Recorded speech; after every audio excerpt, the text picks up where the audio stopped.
Hi guys, I hope you had a wonderful holiday season. And I don't know about you, but for me, once January 1st rolls around, it is garden season at my house.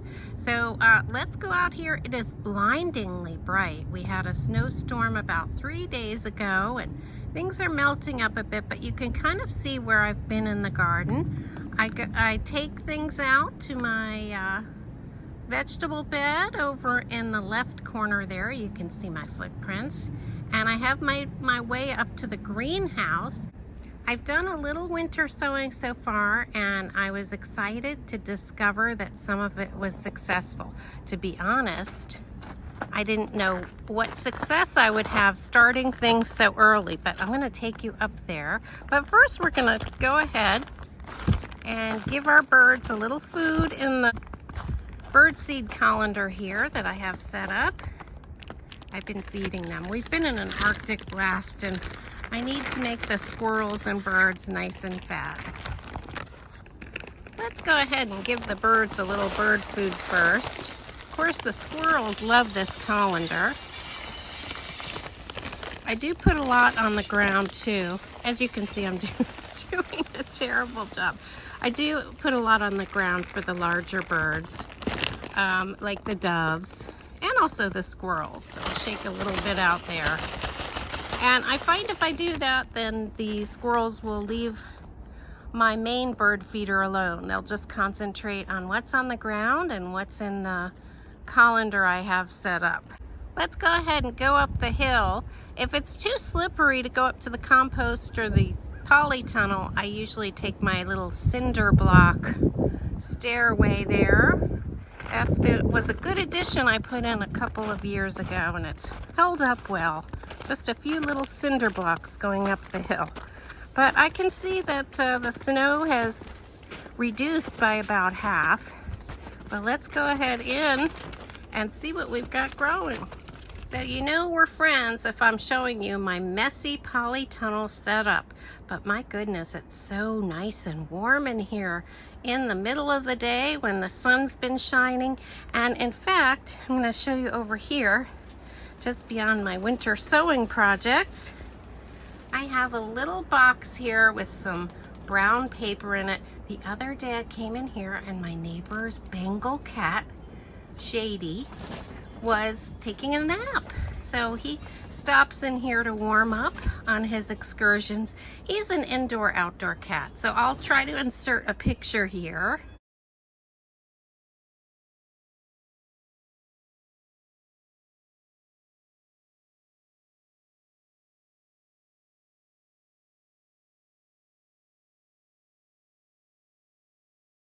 That was quite a thrill, but let me show you what I have in my containers. So I've done a mix of winter sowing methods here, and my main one was to put cell packs and pots inside of these clear bins that close. And I have to be honest, there's absolutely no ventilation and they're completely enclosed.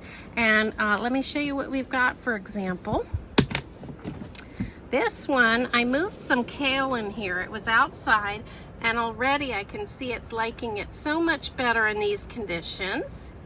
And I do have some cuttings back there, so that doesn't count as winter sowing, but they're doing well, and I'm pretty sure they've rooted in. That was from a packet of fresh spices that I had on Thanksgiving. And I just took a few of the sprigs and put them in soil. And also the thyme was from that package of herbs. So I've got herbs growing in here. The only thing that was winter sown in here is the alyssum. And that's looking okay. I just wanted to give it a little bit of a head start. That's something that I can actually just sprinkle into my pots, and it comes up when the time is right. So I'm not sure that was worth winter sowing. There's no need to really do that. But let me show you what's in this one. These are some things that I did winter sow. And what's doing really fantastic in these burpee flats are the daikon radish seedlings. And the rutabaga next to it have come up, but they don't look quite as large and vigorous. But again, that's going to give them a head start for spring. And guys, we've been down to 15 degrees at night, so it's really quite remarkable. I also have the beets down here, and I have just a little bit of germination here. So it might need to warm up a bit for more of those seeds, but the daikon radish had absolutely no problem. Now, let me just make a note.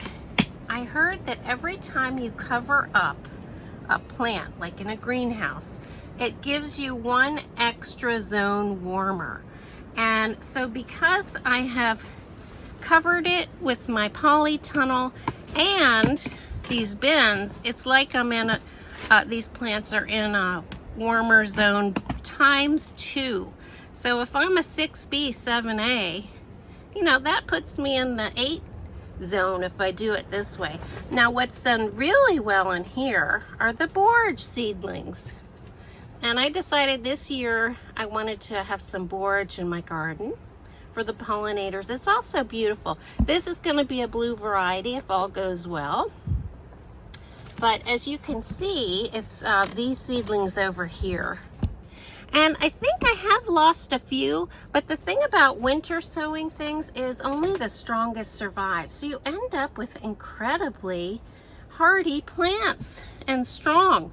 So the strongest survive, and that's what you have to put out in your garden. And then of course they're acclimated already to being outdoors. Now in the back here, these are turnips, and they're doing well. All of these root crops are meant to grow in cooler weather and winter time. So that's why they're a good choice for winter sowing. And let's see, this is a type of lettuce, and I was hoping to have a few strong seedlings that I could plant out in late spring. So we'll see how that goes. I don't often grow lettuce.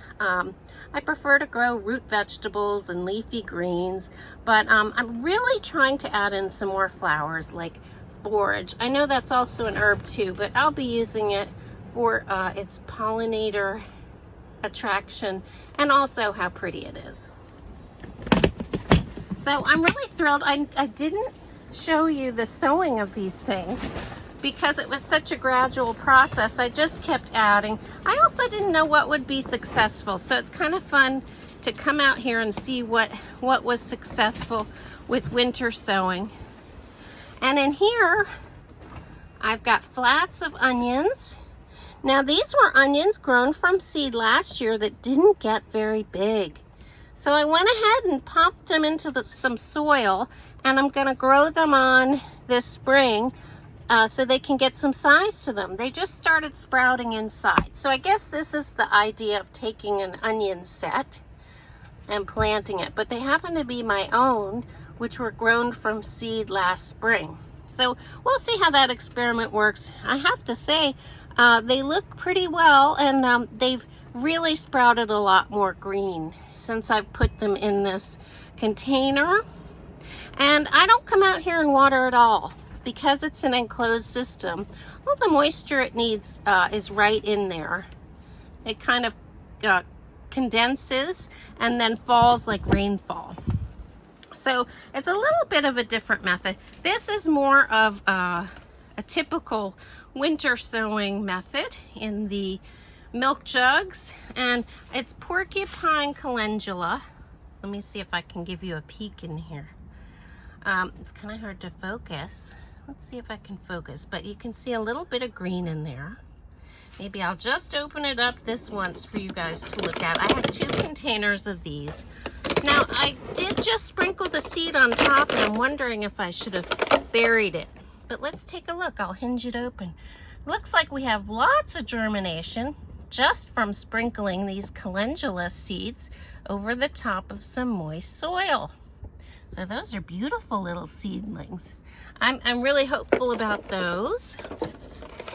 So my calendula and borage will be really nice pollinator additions to my garden. Let's see what's under here. And that's Shady's little bed. He's not my cat, but I love that he visits. And I love that he's comfortable enough to take a nap. But back here I have nasturtiums, and as you can see, it's too early for them to have sprouted. So it's possible that I planted them too early and they might have all rotted away, but that's okay. I still have the other half of the package. Or it's possible that they just wait for the temperatures to warm up, and maybe they'll sprout later. I'll keep you posted. But that's the nice thing about winter sowing, is that they sprout when the conditions are right for them. So guys, this is my winter setup. I did set up a few cosmos to grow, and it might be too early for that. I just did that yesterday, but that's kind of an experiment.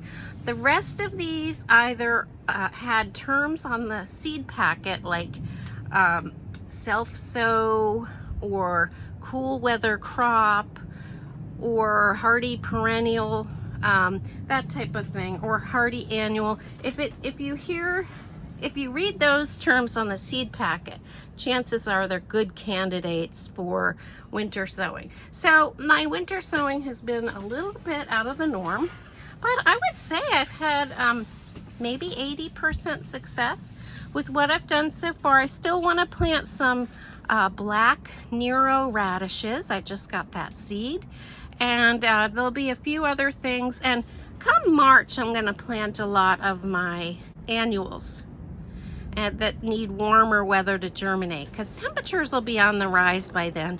And I think I'm going to experiment with planting them outside. It's so much easier to do it this way. And as you can see, this takes up a lot of space that I really don't have inside next to my windows.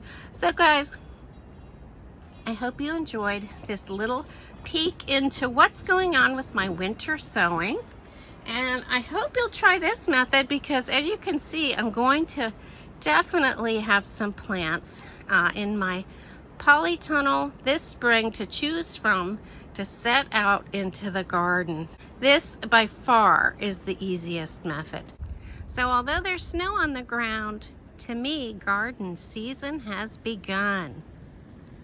I can't wait.